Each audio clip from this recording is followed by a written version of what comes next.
Hello, thanks for joining us on African Independent Television, AIT. It's our channel of choice at this time. Welcome to Focus Nigeria, your program where we put the searchlight on topical issues in the politics. My name is Benga Aruleba.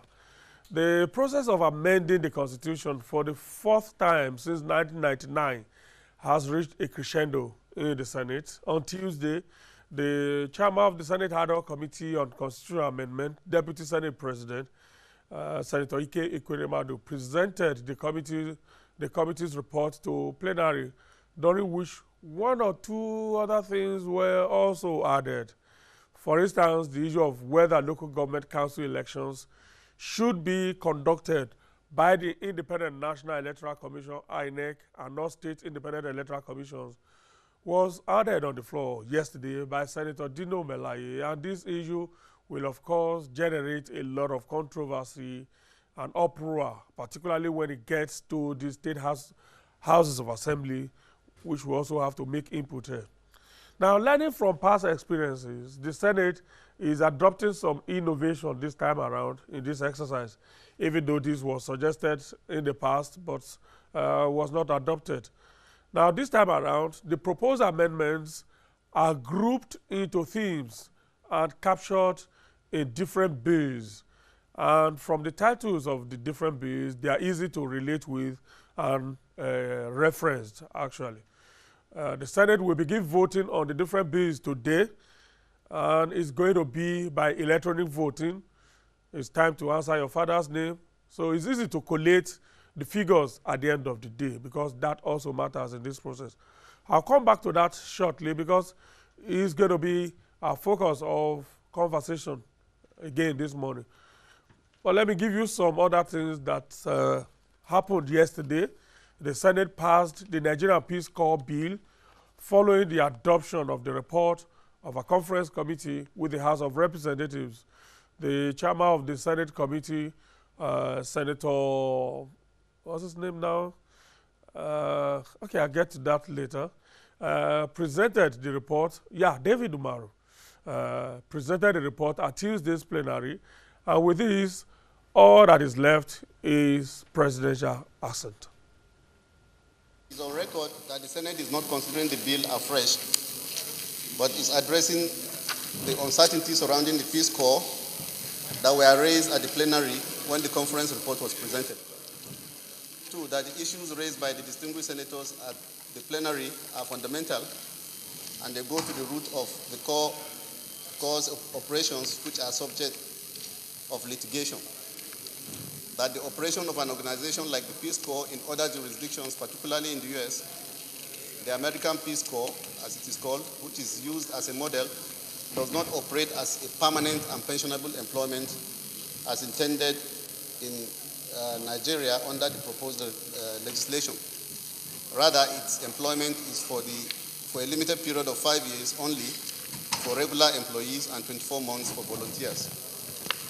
4, that the operation of the Peace Corps is limited to social and economic development only in other jurisdictions as indicated in their mandate, pursuant to Section 591 of the Companies and Allied Matters Act 1990 in the case of Nigerian Peace Corps.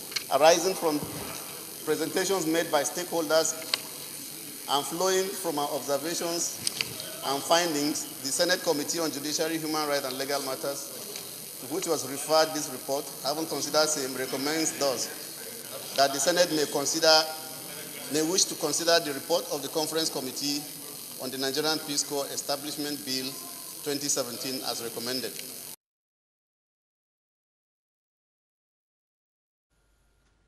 All right, that was how the Nigerian Peace Corps bill was passed in the Senate yesterday.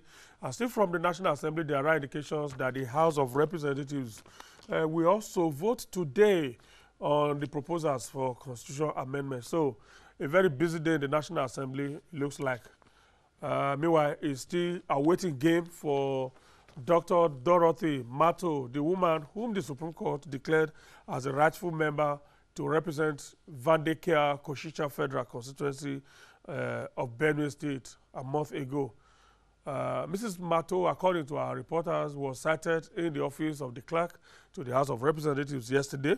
But as usual, it all came to nothing as the woman was left in the cold as well, ignored by everybody. It's a month ago, the Supreme Court, the highest court of the land, sacked Honorable Herman Hembe and asked him to vacate the seat with immediate effect and directed the swearing in of Dr. Mato, Dorothy Mato. But that order is being treated with so much levity by the leadership of the House of Representatives so far. All right, let's get to the executive arm as well. And another team of government officials is in London at the moment to see the ailing president, Muhammadu Buhari. This time, it's a team put together by the Nigerian Governors Forum, 7 governors. The team, according to Femi Adesina, comprised of 7 governors led by the chairman of the Nigerian Governors Forum, Zamfara Governor Abdulaziz Yari, while 2 PDP governors, that of Ebonyi, Dave Umahi, and that of Akwa Ibom State, Udom Emmanuel, are on the delegation. The team should be in London by now. They left last night. Was not done by government. It was done by the Governors Forum. And you see that the delegation is headed by Governor Yari, who is chairman of that forum. So that question should then go to the forum. It's not government that drew the list. Rather, it was drawn by the Governors Forum. The delegation is being led by the governor of Zamfara State, who is the chairman of the Governors Forum. And in that delegation, there will be the governors of Ebonyi State, Kano, Borno State, Benue, Akwa Ibom. I think that adds up to 7. 6? I said Ebonyi, Kano,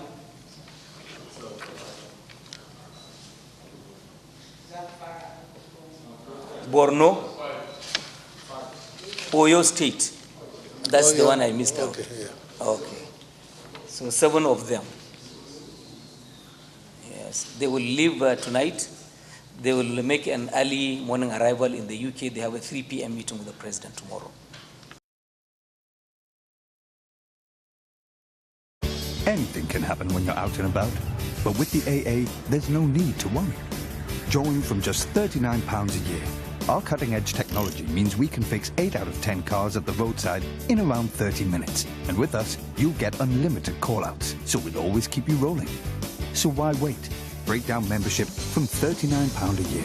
Search AA Summer or call 0800 225 646. The AA, because anything can happen. That press conference was addressed by Femi Adesina, Garba Shehu, and Laolu Akande. Well, as we had here, Ekiti Governor Ayo Fayose is not on the delegation, but hopefully he should be able to at least believe whatever report his colleagues in the PDP, the 2 PDP governors who are on the delegation, he should be able to at least hear from them and believe whatever they tell him. And there are indications that the 2 ministers screened and confirmed since April by the Senate may be sworn in today to flag off today's Federal Executive Council meeting.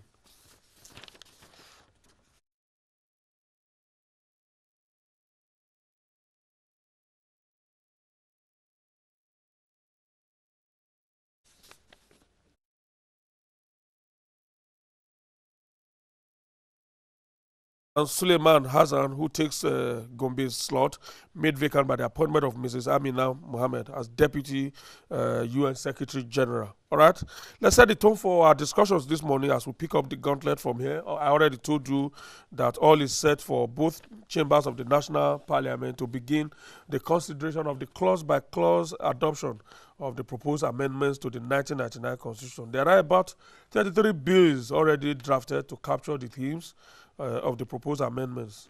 This clip from Tuesday's proceedings in the Senate, of course, takes us to our discussions today. Attached to this report. First, the Constitution of the Federal Republic of Nigeria, 4th Alteration Bill number 1 of 2017. Composition of members of the Council of States. This bill seeks to amend the text schedule to include former presidents of the Senate and speakers of the House of Representatives in the composition of the Council of State. As of today, former heads of state, in addition to the present head of state, the vice president, is Chief Justice of the Federation, and former CJNs are all members of the Federation of the National Council of States. We believe that, in fairness to the legislative arm of government, it is appropriate that the former heads of the legislature should be members of the National Council of States. Number 2, Constitution of the Federal Republic of Nigeria, 4th Alteration, Bill number 2 of 2017. This seeks to alter sections 82 and 122 of the Constitution to reduce the period within which the President or Governor of a state may authorize the withdrawal of monies from the Consolidated Revenue Fund in absence of an appropriation act from 6 months to 3 months. We believe that this will help the executive to bring the budget on time and the Parliament to also pass it in record time. 3. Constitution of the Federal Republic of Nigeria, 4th Alteration, Bill number 3, Devolution of Powers. This seeks to alter the second schedule, part 1 and 2, to move certain items to the concurrent legislative list to give more legislative powers to states. It also delineates the extent to which the federal legislature and state assemblies can legislate on items that will be moved to the concurrent legislative list. So we believe that if this bill is passed, more powers will devolve to the states. For instance, in the case of power, we believe that the states can generate power. They can also distribute powers as well. So this will help to activate economic activities in the states. We also believe that railway should also be part of and parcel of what the states can also engage in. But presently, all these and more are contained in the exclusive legislative list of the Federation. Number 4, Constitution of the Federal Republic of Nigeria, 4th Alteration, number 4, Financial Autonomy of State Legislatures. This alteration seeks to provide for the funding of the House of Assembly of State directly from the Consolidated Revenue Fund of the states. 5. Constitution of the Federal Republic of Nigeria, 4th Alteration, Bill number 5, Distribution of Pool Account. This bill seeks to alter Section 162 of the Constitution to abrogate the state joint local government accounts and empower each local government council to maintain its own special account into which all allocations due to the local government council shall be directly paid from the federation account and from the government of the state, and also to make provisions for savings in the federation account before distribution to other levels of government. As of today, all monies that we earn as a country go into the account which is called the federation account, and it is distributed to the states, the federal government, and local governments, and no effort is being made to save money. So when the Sovereign Wealth Fund was set up, it was difficult to provide money for the running of the Sovereign Wealth Fund, to save money through that process, because the Constitution did not make provision for savings. So the governors in the Governors Forum went to the Supreme Court. The matter is still in court, but we believe that there's need to save money for the rainy day and also for the generations that will take over from us. And so we are recommending that 10% of all monies at any time in the federation account should be saved for the rainy day and for the future generation of this country before distributions are made. And these monies will not be touched until at least 5 years from the date it was so saved. Number 6, Constitution of the Federal Republic of Nigeria, 4th Alteration, Bill number 6, Local Government.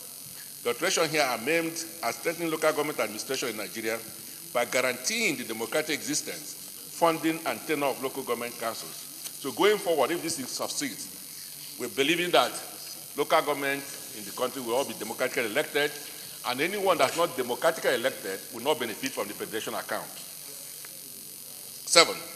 Constitution of the Federal Republic of Nigeria, 4th Alteration, Bill number 7, State Creation and Boundary Adjustment. This essentially seeks to alter Section 8 of the Constitution to ensure that only democratically elected local government councils participate in the process of state creation and boundary adjustment. It also removes ambiguities in extant provisions to enhance clarity with respect to the procedure for state creation. Number 8, Constitution of the Federal Republic of Nigeria, 4th Alteration, number 8, the legislature. This alteration seeks, among other things, to alter sections 4, 51, 67, 68, 93, and 109 of the Constitution to provide immunity for members of the legislature in respect of words spoken or written at plenary session or at committee proceedings, institutionalize legislative bureaucracy in the Constitution just like the Civil Service Commission, in the Executive and Judicial Service Commission and Judiciary. So we're going to have the National Assembly and State Assembly commissions in the Constitution. And this also will obligate the President to attend a joint meeting of the National Assembly once a year to deliver a State of the Nation address, which is consistent with the practice in almost all the countries of the world, including African countries. You have it in Zimbabwe, South Africa, Ghana, Kenya, and so many other countries. So Nigeria needs to have a day in which the President will present the State of the Nation address to the people of Nigeria. Number 9, Constitution of the Federal Republic of Nigeria, Fourth Alteration Bill number 9. This seeks to alter Section 134 and 179 to provide sufficient time for INEC to conduct by-elections and Section 225 to empower Independent National Electoral Commission to register political parties for non-fulfillment of certain conditions, such as breach of registration requirements and failure to secure or win either a presidential, governorship, local government chairmanship, or a seat. Anything can happen when you're out and about, but with the AA, there's no need to worry. Join from just £39 a year. Our cutting-edge technology means we can fix 8 out of 10 cars at the roadside in around 30 minutes. And with us, you'll get unlimited call-outs, so we'll always keep you rolling. So why wait? Break down membership from £39 a year. Search AA Summer or call 0800 225 646. The AA, because anything can happen. All right. Some clips from the proceedings yesterday setting the stage for what should be happening today in the Senate, and we also understand that the same thing should be happening in the House of Representatives. So the two chambers of Parliament united in this exercise of amending the Constitution of the Federal Republic of Nigeria for the 4th time since 1999. My guests are back here today. We started the discussion yesterday. Ezewa Wago, who is chairman, partners for electoral reforms. Comrade, good to see you. Good morning, sir. Thank you so much. And of course,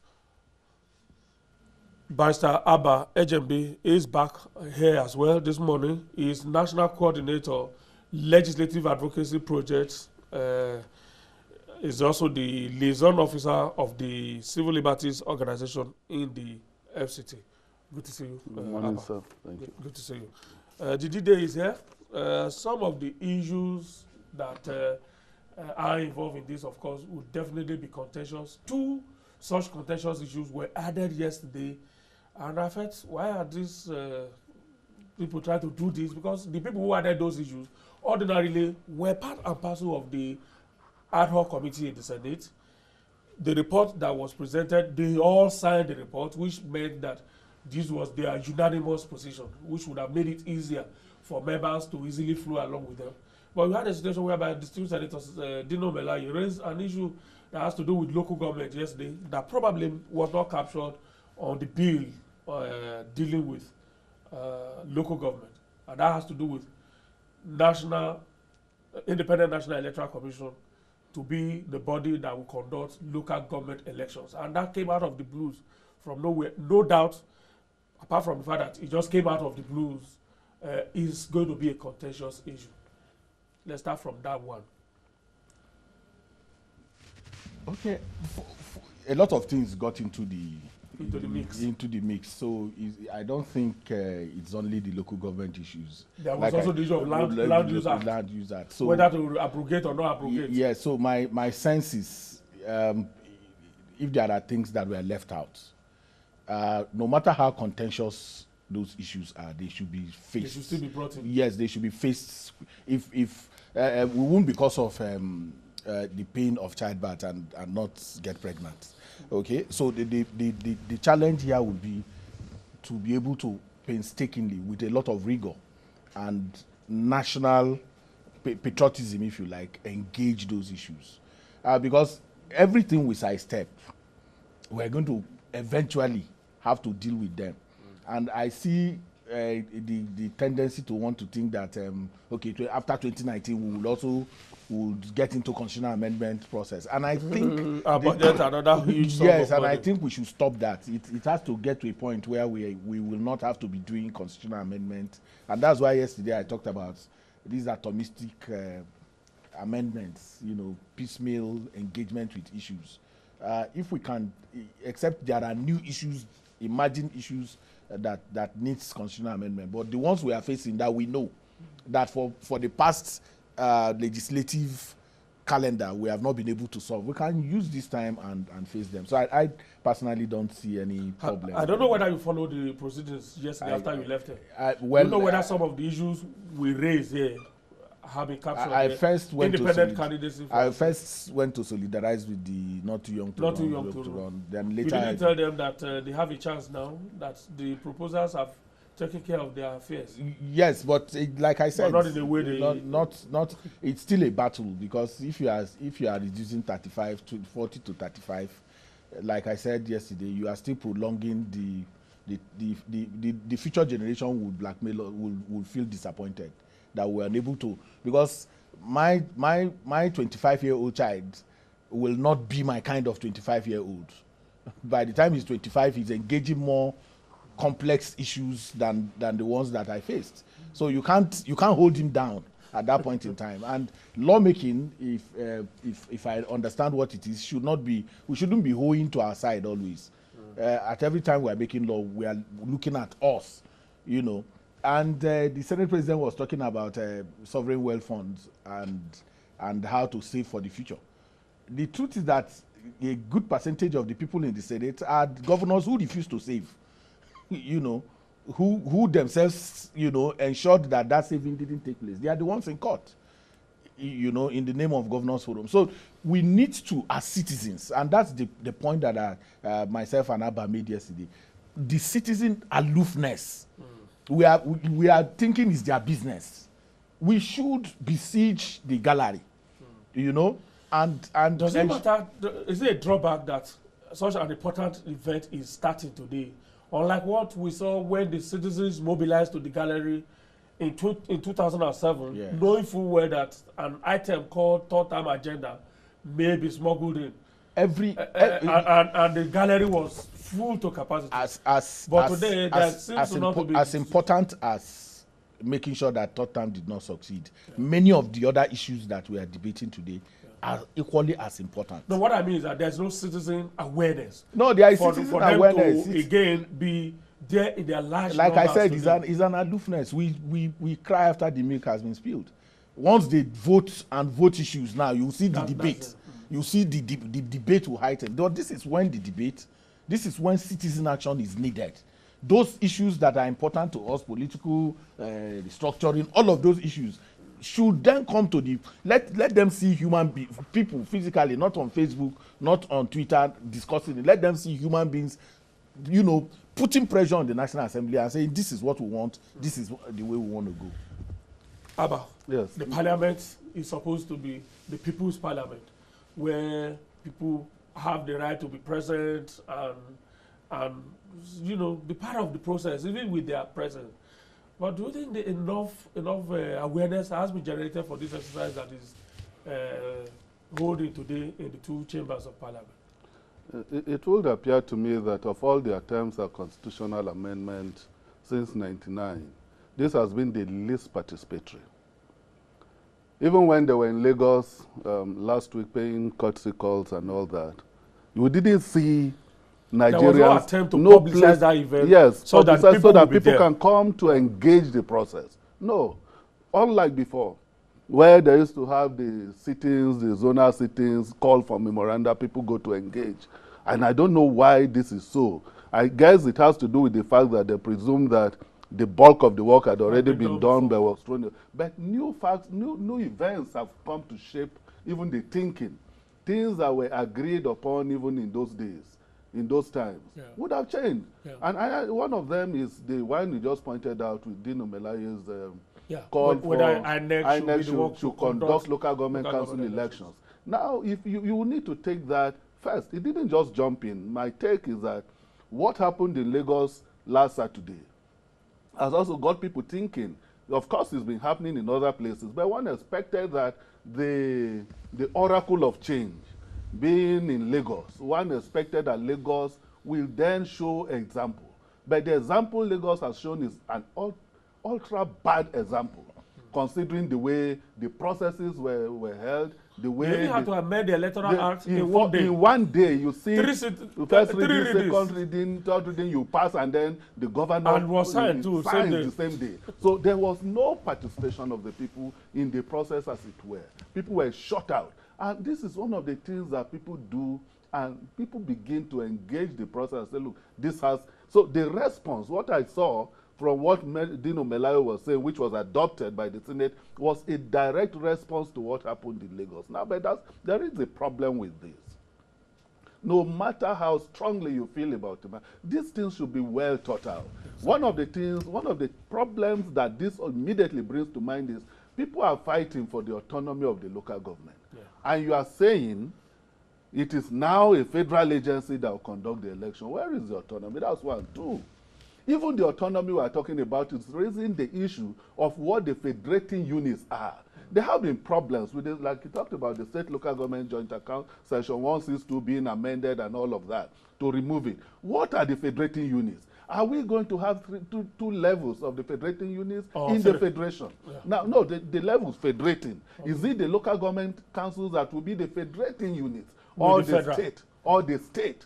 Now, the state, of course, should be the federating unit. It has been the federating unit. But some of the gangsterism that have characterized the way the affairs of the local states have been run is what is calling for all of this. But taking this convenient part out will definitely not in the long term yield results. Now you have Kano State with 44 local government councils created under the Constitution.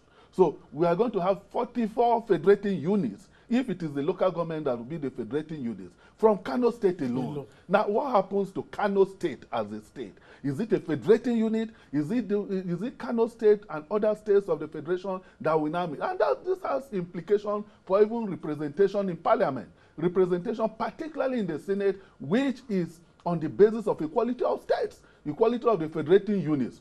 The reason why the argument for whether the expensive nature of the bicameral legislature we have in Nigeria, whether we should do away with one of them or not, that argument is the fact that has been defeated very often by the fact that on the basis of equality of state, take your state for instance, Ekiti State and Bayelsa State, having 3 senators. If Bayelsa State with 8 local government councils can come and negotiate, because you can't make all the laws from the House of Representatives, it has to also be concurred by the Senate. And now the Senate is on the basis of equality of states. Now, because of that, where you have equality of states, people are bound to negotiate in the national interest. So there is a strong case for having that Senate, you know, with the representation as it is on the basis of equality. Now, these are all the challenges that have been brought up because of the kind of behavior, because of the kind of misconduct, because of the way people have carried on the affairs of governance. People are raising issues and say, let's solve this problem. But when you solve that problem without looking at it holistically, as to the implication, you are creating more problems. Now, as to INEC, if INEC was to conduct elections, for instance, INEC today, I mean, the federal government, they have always been attempts, several attempts has been made by INEC, particularly under the last regime and this, to show that they are not tied to the apron strings of the federal government. But, of course, I don't know how many people believe that, how many people think that that is what it is. But particularly under Morrissey, we saw a situation where people believed, the public perception was that the Morrissey INEC was acting just to please the Obasanjo regime. Now, if that is the case, and you have that kind of perception, where the INEC under any regime is seen as tied to the apron string of the government in power, the party in power at the center, conducting elections in the state where it is opposed. For instance, if that perception were to be strong now, relating to this INEC, the Professor Mahmoud INEC, and it were to conduct election in Ekiti State, of course, the conclusion that one can have, the public perception, before the election will be that, oh, the PDP in Ekiti State is not going to win this election. Now, if that happens, even if the people actually voted against the candidate of the PDP, and the PDP candidates in all the local governments were booted out on account of non-performance, or on account of what they thought was their improper representation of the people, nobody is going to accept that. And what will be the implication? We will then go back to the wild, wild west. So these are some of the challenges that even in addressing this inconveniences. This is what we see as a misbehavior of the ruling elite, in particular, particularly in the states. We need to, because the constitution is futuristic. Now, for me, throwing such a contentious issue in at a time when all that the stage we're in now is just for the senators to say yes or say no to a proposal, for me is ambushing the process. Of the debate. Ambushing the process. Well, because if you vote on the side of no to it, it will be merely sentimental without any sense of serious argument to support your position and all of that. But I thought that the whole idea of yesterday was to debate the general principles and then vote today. They didn't have time because, like I said, those issues were thrown in at that stage. But that didn't happen. But I just want to cut in on the reason for the non-participatory nature of the current debate, the constitutional amendment public participation. Yes, because we need to understand it, and when we do, first is that you had a totalizing power in the presidency of Obasanjo, who was very hawkish in terms of his relationship with the National Assembly. So those assemblies, they needed the people. Yeah. So you saw yes, you then see a Tambua, for instance, calling observers, inviting observers with his own initiative. Was Tambua the one? Under even John, I'm just bringing it that at that point in time you needed the people. There was the people had to rest on the people. That's when the epithet of the People's Parliament, the people's started gaining currency. Then under Jonathan, you know that the relationship between the House of Rep and the president at that time was not a sweetheart relationship. So what did they do? They needed the people. So at every opportunity, they opened the place up for participation. During the people's, there was this one they did. They had to go to send the zonal hearings and everything. I think that even started right from the world under Okadibo. No, that's what I'm saying. Yes. Okadibo had that frosty relationship with the president. I'm just building it up from there. So now it was convenient to always want to carry the people. Yes. So now you have a relaxed, happy leadership that are, in fact, they are the president of the country. They are the ones running the show. So you don't matter anymore. They don't think you are important in the equation. If and of course the lion is away, and so that is also important. But again, in Nigeria, we have a mentality of carrying us along. There is this mentality of nobody is carrying us along. You don't need to be carried along. You need to understand that it is only a foolish person who does not understand that the cost of Gary, the cost of electricity, the cost of education has something to do with this business that is going on in the National Assembly. And until citizens understand their own power, the quality of their own power, and the truth that they are king, and that their office as citizens is the most powerful office, the shenanigan that goes on will continue to go on. So it is important that citizens appreciate this time as very important. And let me tell you, they listen. People pretend that they don't care, they are not interested. They listen. How did Not Too Young to Run resurface? Who brought these local government issues? How did it come in? It had to do with the pressure of citizens saying, look, we need these issues dealt with. They don't like, these media people, social media. They don't like social media. They don't like journalists. But every day, they concentrate effort on getting what is the information. This yellow journalism, they read it, they want to know what's there. And on the Land Use Act. Yeah. All right, there's a development here. I'm not so sure it's a very sharing one. There is an outside broadcast event that is on now. It's in Port Harcourt. It's a groundbreaking ceremony of the judges' quarters in Port Harcourt, and AIT is taking it live. So if you don't see us again and you are seeing that, all well and good. But don't worry, you haven't lost anything, because we'll definitely make up for it. All right, let's go on.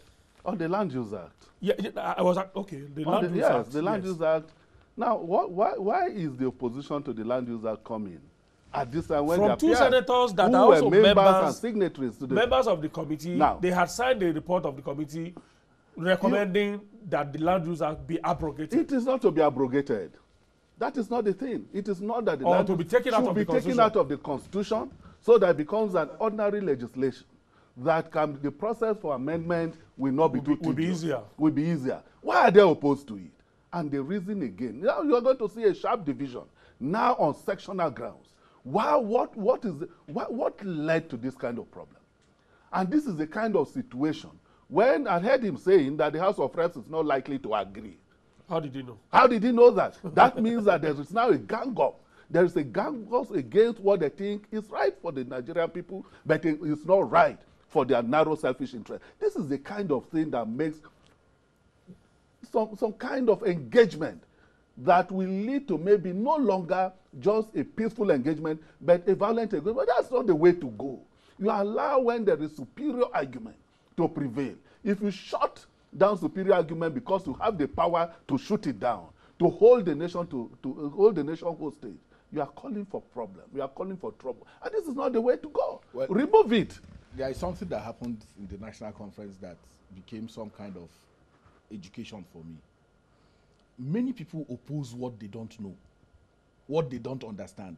Not completely out of... Even when at the end it may be a win-win for them. Yes. So what happened was that the state police, for instance, which was part of what we were supposed to discuss, when it came up in the national conference, it was no. And then work started. People started breaking down the issues. For even former Inspector General of Police, about 2 of them were in that, broke it down, wrote papers, they studied those papers.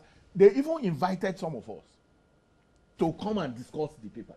So yesterday I made a point. I said there are issues that you need to do some political engineering around. That is not just so much about, like you said, no matter how excited we are, no matter how vociferous our views are, we need to do the painful work of education. Yeah. We are not doing that because we are talking at each other.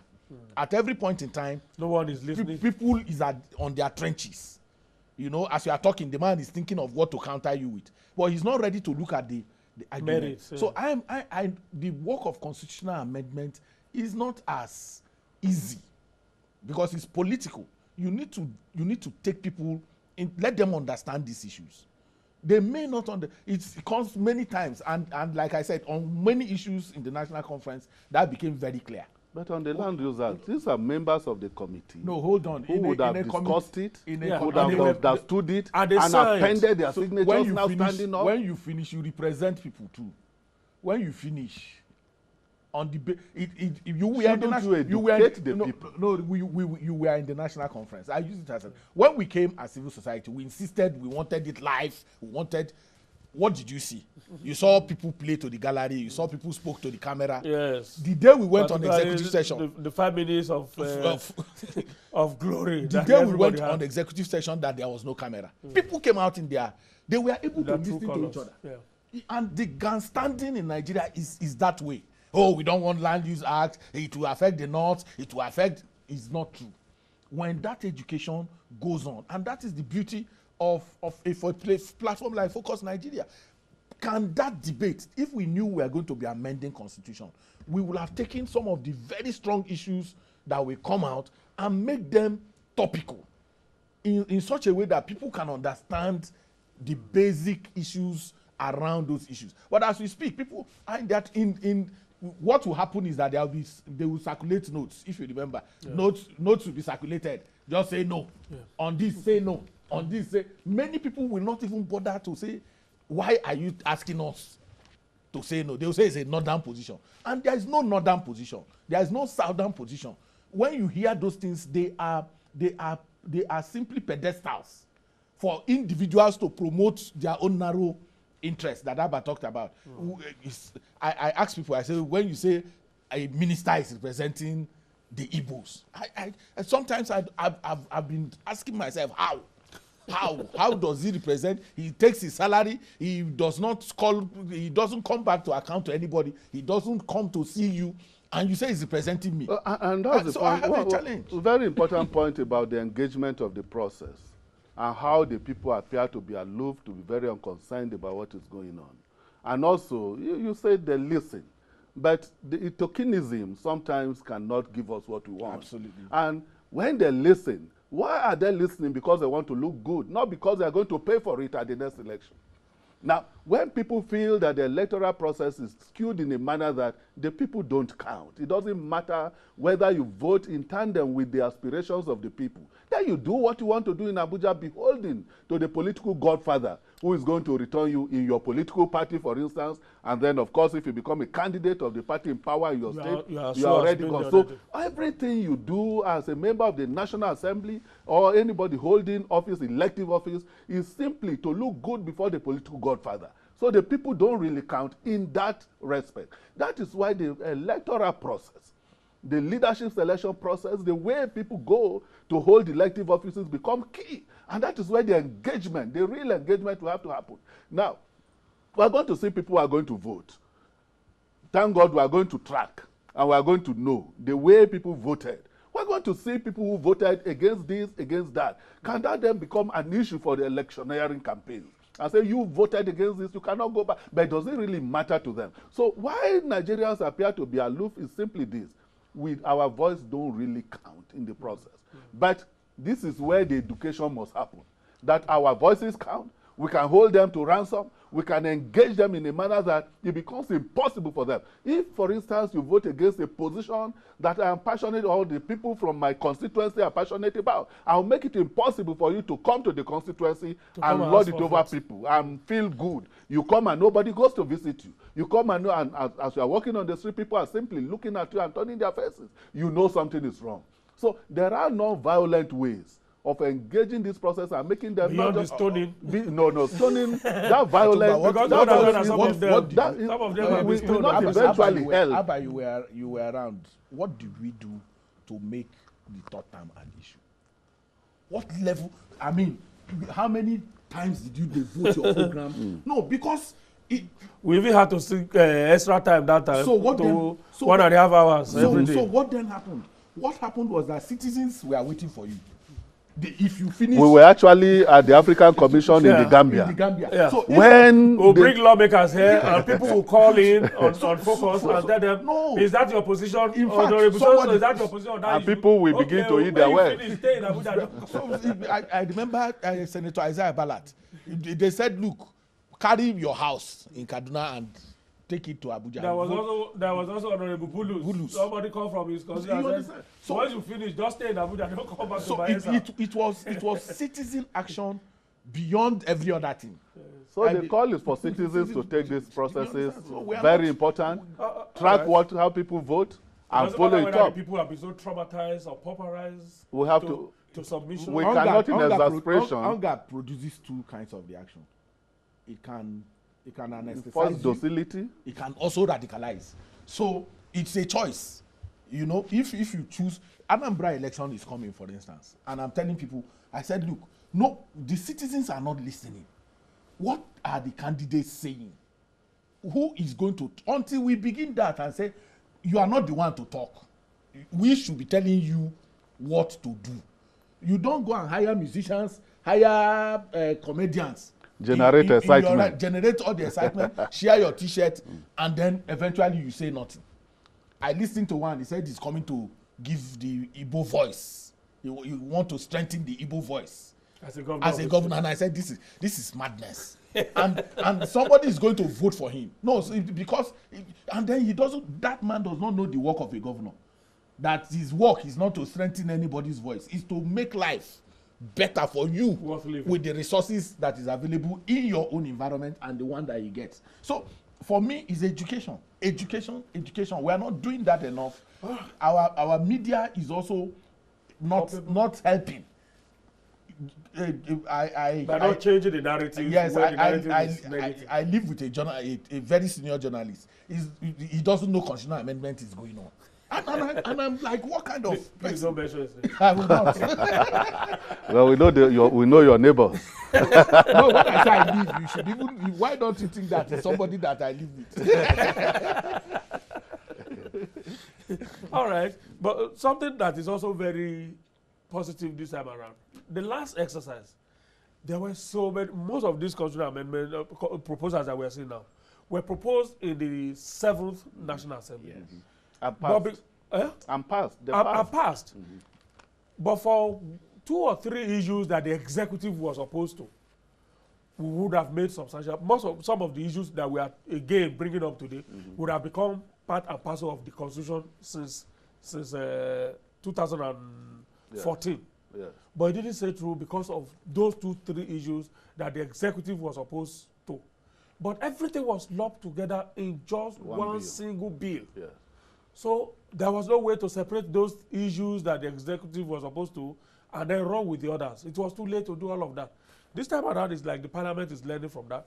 There are as many as 32 separate bills I think that have been tomorrow, put together this time around. yesterday So if night, one 32. issue dies in one bill, it doesn't affect other bills. Yes.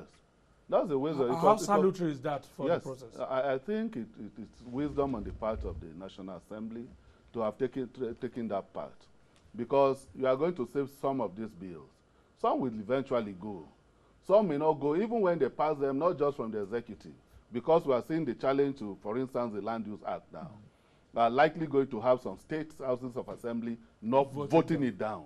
But even if you vote down the removal of the Land Use Act from the Constitution, which will just be on one bill, you will still save the others that people agree with. So it is good wisdom. What the approach, the strategy the National Assembly has adopted in this is good. However, having said that, I think that the fact that they are doing this also suggests that they are interested in ensuring that to abandoning the ones that may not pass. But that shouldn't also be the way to go. If you feel strongly about it, then you lobby. You lobby the state houses of assembly that you think are likely to vote against because you have seen the pattern. You lobby the executive, because in our liberal democracy, the place of lobbying is key. And lobbying is not about carrying Ghana must go. It's about sitting down with the person to understand the benefits, even to the person and to yourself, and the larger interests of the nation. Sometimes you bury some of your personal benefits or your ethnic benefits or your sectional benefit because you think there is a challenge to the nation. And that if you continue to maintain that narrow sectional interest, you are going to run the system into problem. You are going to run the nation itself aground. And that you will deprive people of the opportunity to feel that they are part of the nation. If you understand that, if you are able to help the other person who is opposed to understand this, then he may vote. You may buy your position and then vote. So, but what is the place of lobbying? All they are doing now is to save what they think could have been saved and abandon the rest. That is not the way to go. The National Assembly, when they have passed all of this, before they transmit, and even after they have transmitted to the states, they must engage in very vigorous and robust lobbying of the state houses of assembly to bind, because they have the basis for arriving at this, at the national interest. The state houses of assembly may not look at the holistic picture like the National Assembly. So it is the responsibility of the National Assembly to engage them. Should this have happened before now, before the senators and the honorable members in the House are voting just simply yes or no to those clauses? Shouldn't that summit they had in Lagos, for instance, shouldn't they have brought together to sit with them the principal officers of the state houses of assembly, knowing full well that when they finish this job, it's going to get to those guys. They are buying. But Otumba, have you attended any retreat of the National Assembly? It's a holiday. So what are we talking? You see, more or less a holiday. The challenge I always have is when we know the truth, and then we'll be playing around it as when you say retreat. In the Nigerian concept of retreat, we are in Lagos. He arrives there. He puts up a program. When we finish, we go and see this man. We see the other one. We come back. Everybody have gala night. Have gala night.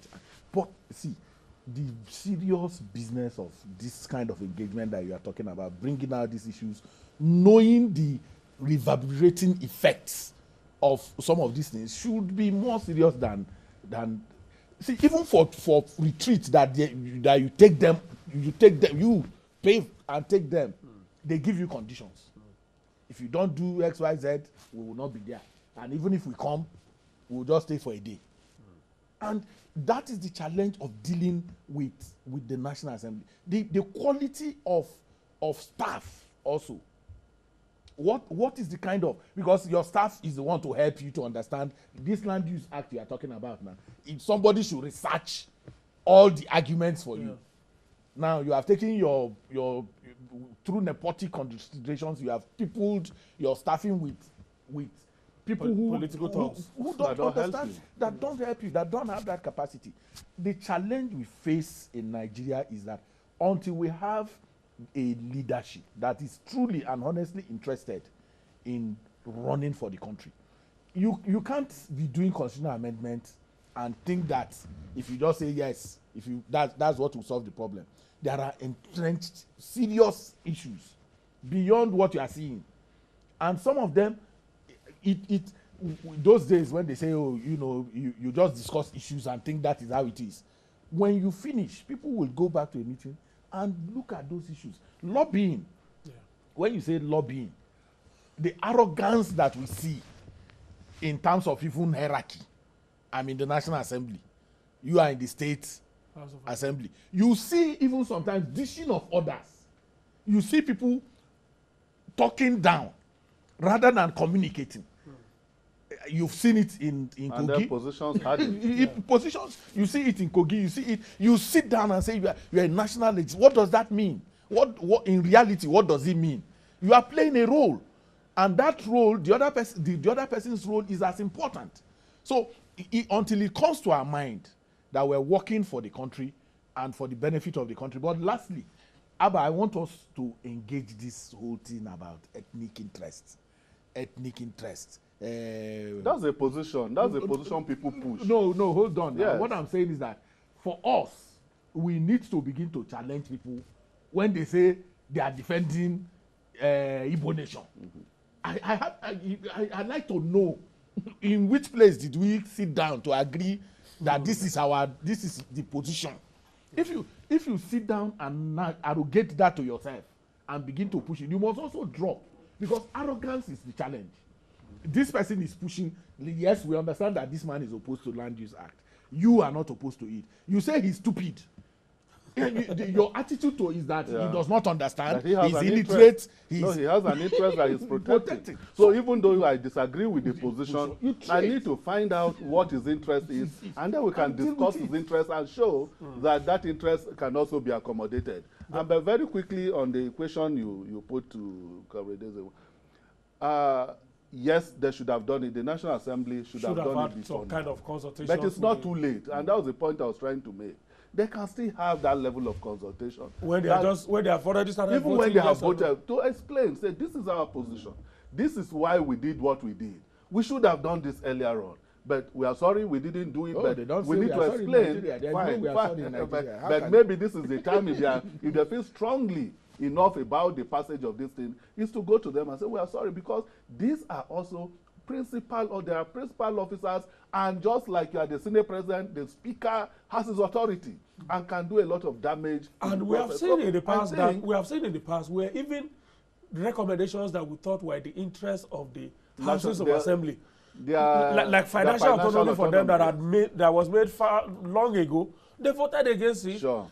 So it means that these are people that you actually need several or series of engagement with before you can actually break them down. Before you can break them down to understand the implication of what I think what will happen is, if they buy into this idea, immediately they pass this bill, the ones that we pass that will scale through, and they transmit them before they transmit, and even after they have transmitted to the state houses of assembly, they can engage them. They can send their officers to speak with them. They can send representatives from those states, maybe build a team. Let's stop talking let's stop talking to the state legislators. Let us talk to the people who put them there. What happens in some of the states? It's the governor that put them there. In some of the states, you know the truth. It's the governor that put them there. So why will we be giving you financial autonomy and you say I don't want financial autonomy? Even for purpose of education, it still does not make sense that you are rejecting what gives you your independence, freedom. Your liberty. So it means that there is somebody you are a slave to somebody. So let's talk to the slave master and see whether he can free his slave. But people can break their chains too. People can decide to break their chains. Just Then you quickly leave too. the office. Just quickly too. If we are talking of as many as 32 bills at a time, doesn't that? I think with the INEC bill, it now is. It's not about 33? 30, It's 35 or so. 33 now. 33. Yes. 33 now. Yes. Doesn't that say something about the incurability of the Constitution in the first place? Somebody was pointing that out this morning in the papers. I think it's a former governor, Akonde. But I truly, It points to disagree. how thoroughly bad the Constitution is. If you are amending the Constitution like this, it's like redrafting the Constitution. Good. And that is where I disagree with the approach. It's not everything that should be in the Constitution. There are legislations that can cure this. There are interpretations of the court that will make these positions clear. And once the courts have made the position clear, particularly the Supreme Court, it becomes law. How many times have the American Constitution been amended? How bulky is the American Constitution? Not up to a quarter of what we have here. Yet, it is a living law because the Constitution is a living document. It is futuristic. It brings from generation to generation. When amendments have to happen, it is because there is a fundamental defect, something that cannot be cured by an ordinary legislation, something that has not been interpreted by the courts to make it part of the body of our laws, of our constitutional laws, are not just the document that you have as a constitution. The pronouncements, it's just the spirit we need to have here. Once we take out a budget head, and that is why the land user, for instance, if we take out a budget head for constitutional amendment and make it part of legislative work, we will amend our constitution. All right, let's leave it here, and we'll see how the final outcome looks like, and then we'll see where and how we pick up the narratives again from there. Thank you so much, gentlemen. Some of the tweets today, somebody checks who says, you know that person because he says, lovely discourse. Will my brother from another mother be? That should be you. That thing. Then Mr. Bash is saying we are failing to understand that these amendments will affect Nigerians in all areas. Before we know it, they will go on recess. Of course, they are going on recess from tomorrow. That's a done deal already. That's why they are rushing the process through this week. Thank you so much, gentlemen. Everyone with chairman, partners for electoral reforms, have joined us for this morning's discussion. Appreciate your time.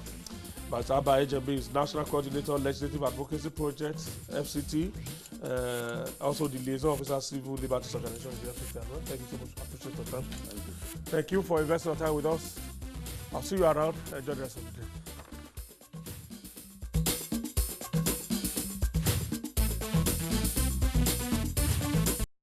Anything can happen when you're out and about, but with the AA, there's no need to worry. Drawing from just £39 a year, our cutting-edge technology means we can fix 8 out of 10 cars at the roadside in around 30 minutes. And with us, you'll get unlimited call-outs, so we'll always keep you rolling. So why wait? Breakdown membership from £39 a year. Search AA Summer or call 0800 225 646. The AA, because anything can happen.